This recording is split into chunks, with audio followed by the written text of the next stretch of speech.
tema en el cual yo quiero que usted preste mucha atención, porque vamos a hablar de gérmenes, y cuando escuchamos la palabra gérmenes decimos, oh, todos son malos. Cuando escuchamos hablar de bacterias decimos, todos son malos. Y así de igual manera con los virus. Y realmente nosotros en nuestro cuerpo humano tenemos una serie, por ejemplo, de bacterias, que tenemos bacterias buenas que las necesitamos, y también bacterias que pueden atacar nuestra inmunidad.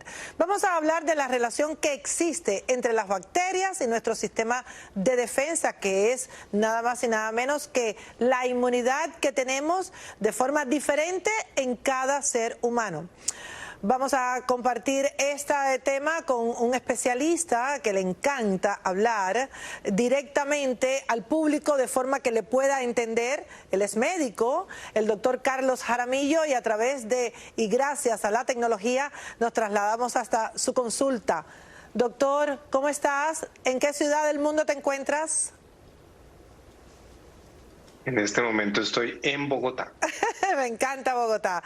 Bienvenido, buenas tardes. Viajo tanto que siempre me preguntan dónde estoy. Gracias a Dios. ¿Qué relación nosotros debemos entender acerca de las bacterias en nuestro cuerpo y nuestro sistema de defensas? Mira, es demasiado... O sea, aquí podríamos hablar horas enteras del tema, pero hay algo que tenemos que entender, y es que nosotros tenemos una relación directa de lo que se llama una simbiosis entre mis células de mi cuerpo y la cantidad de microorganismos que cohabitan conmigo. Hay una relación directa. Tenemos más microorganismos, pero si lo miramos solamente desde las bacterias, tenemos más bacterias que células humanas en el cuerpo. ¿Esto por qué es importante? Esto es importante entenderlo porque de estas bacterias y de la comunicación que tienen entre ellas, de los genes de mi célula con el gen de mi bacteria o de mis microorganismos, porque no solamente las bacterias, tenemos que recordar que tenemos bacterias, parásitos, hongos y virus que traen beneficios para la salud. Más del 99% de los microorganismos que cohabitan con nosotros son benéficos, necesarios y no son patógenos. Pero cuando yo altero esto por mala alimentación, uso indiscriminado de antiácidos, uso indiscriminado de antibióticos, tantas cosas, esa relación y el equilibrio de estas bacterias se daña. Y estas bacterias, digamos, si lo miramos desde el ejemplo más fácil, que son las bacterias intestinales, porque es que nosotros tenemos microorganismos en la piel, las mujeres en la vagina, los hombres en el tracto genitourinario, en toda la uretra, en la boca, en la nariz, en los pulmones, en todo. No hay ninguna parte del cuerpo que sea estéril. En el intestino es el ejemplo más fácil. Cuando alteramos esto, todo el tejido inmunológico que está en el intestino, las bacterias lo cuidan. Y cuando yo altero las bacterias, altero absolutamente la inmunidad y voy a hacer que mi sistema inmune del intestino, que es el 70% del sistema inmune del cuerpo, empiece a fallar. Y entonces nos ponemos a buscar un montón de soluciones en un montón de lugares donde no está, y todo viene ¿de qué? De el mal trato que le he venido dando de manera crónica a mi intestino y por ende a mis microorganismos en todo el cuerpo. Por ejemplo, tenemos ejemplos clásicos y típicos de personas que por muchos años han estado constantemente expuestos a tratamientos con antibióticos repetidamente. Sí, eso digamos que no voy a poner en cuestionamiento que un infectólogo o que alguien tome esa determinación clínica porque, a ver, ningún médico se levanta ningún día a decir quiero darle tratamientos a mis pacientes para acabarles con su microbiota y por ende provocarle una enfermedad autoinmune. Eso yo no creo que exista. Todos nos levantamos a intentar hacer el bien. Sin embargo, una persona que tenga un tratamiento de antibióticos prolongado debe, desde la primera dosis, debe venir acompañado de una reparación de la microbiota con probióticos bien formulados, incluso hasta por 3, 6 meses, un año después de que terminan los antibióticos.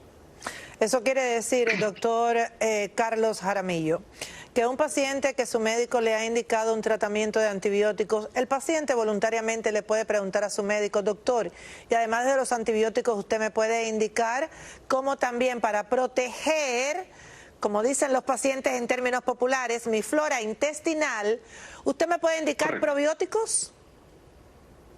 Correcto.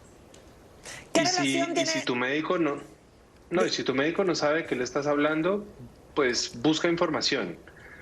En el peor de los casos, así busques el probiótico que encuentres va a ser mejor a que no tomes nada. Eso me encanta. Pero, ese era uno de los objetivos de esta charla. ¿Qué relación tiene el yogur, por ejemplo, con el acompañamiento y la protección de la microbiota o, como le dicen nuestros televidentes, flora intestinal? De la flora, claro. Mira, el yogur puede ser una buena opción siempre y cuando sea yogur.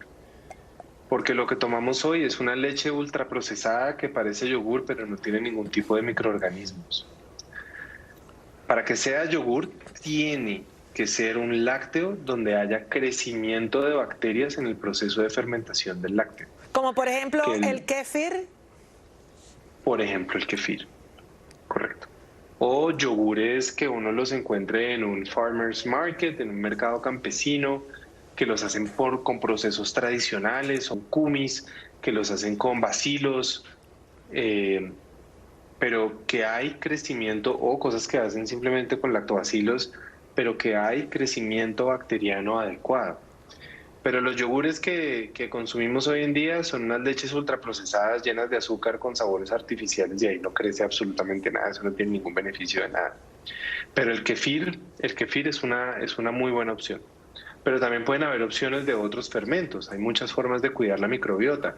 Uno la puede cuidar con los vegetales, por ejemplo. Los vegetales están llenos de prebióticos. Las nueces, las leguminosas están llenas de fibra y la fibra es lo que alimenta a mis bacterias intestinales. Entonces yo ahí les estoy ayudando. Porque no es solamente tenerlas, hay que alimentarlas. Y si yo no como suficiente fibra, ellas van a empezar a alimentarse de mi intestino y me van a dañar el intestino. Entonces me van a dañar la inmunidad porque ellas igual necesitan alimentarse de algo. Entonces yo las puedo cuidar de esta manera, las puedo cuidar no solamente tomándome probióticos, sino dándoles el alimento adecuado que ellas necesitan para estar bien. Y esa es la relación que existe entre prebióticos y probióticos, que realmente los podemos incluir en nuestra alimentación del día a día, además de las cápsulas que están ya formuladas de probióticos.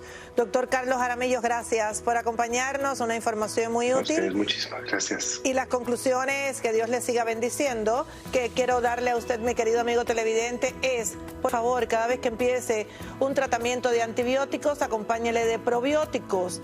Tenga en cuenta que todos los días hay que consumir fibra, muy importante, para que nuestra flora intestinal, nuestra digestión sea acorde y correcta a lo que nuestras bacterias buenas y las no tan buenas necesitan. Y recuerde que de nuestra flora intestinal o microbiota depende nuestra inmunidad y las defensas que nosotros tenemos para prevenir y combatir enfermedades. ¿Y cómo reactivarse para comenzar a tener una mejor calidad de vida? Le tenemos sugerencias que puede hacer desde su casa.